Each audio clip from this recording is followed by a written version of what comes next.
This is Democracy Now!, democracynow.org. I'm Amy Goodman. We end today's show with part 2 of my recent interview with the reporter Chris McGreal, who was the Johannesburg correspondent for The Guardian during the last years of apartheid through 2002. He's been closely following the South African-born billionaire Elon Musk, who was born in 1971 in Johannesburg, South Africa, and raised under the country's racist apartheid laws. Some of McGreal's pieces include what does Elon Musk believe and how the roots of the PayPal mafia extend to apartheid South Africa.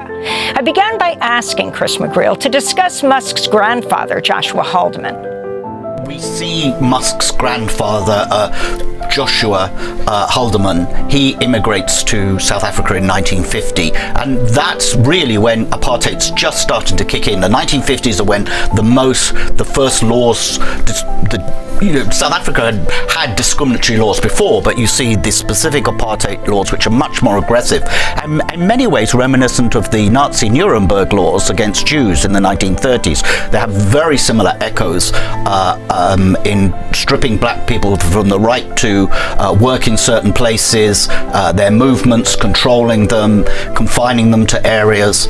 You already had a situation which is now, come to the fore because of recent events with Trump.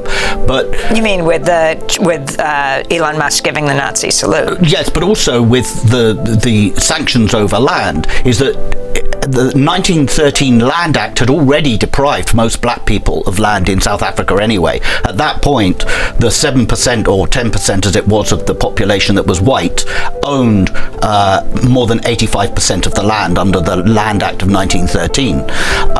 So the apartheid laws kick in the 1950s.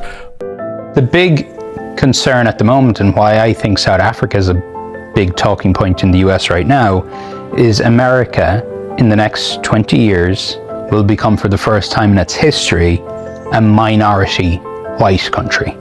Well, that will be a very, very bad thing to happen. You want to see the US go down? Why? Oh, you don't like cars and electric cars, and you don't like technology, or what is it? You want to go back to the jungle, or? If the US becomes a minority white country. Yes. So there's Latinas, there's blacks, there's people from all different races make up the majority, and then, it could be 48% white people. Do you really think the US is doomed if it goes under? Yes, it goes under there. Seriously?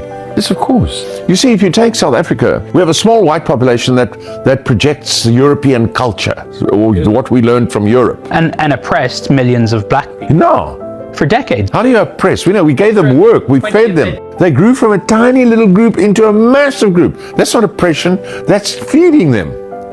Do you understand? You only grow big if you get fed. You only start at 800 and become 50 million if you get fed. We fed them, for crying out loud. Enough with this nonsense. But so you understand, because the black population was so oppressed under apartheid. Well, we never saw this oppression you're talking about. You never saw it. No, I never saw it. Yeah, because you're white.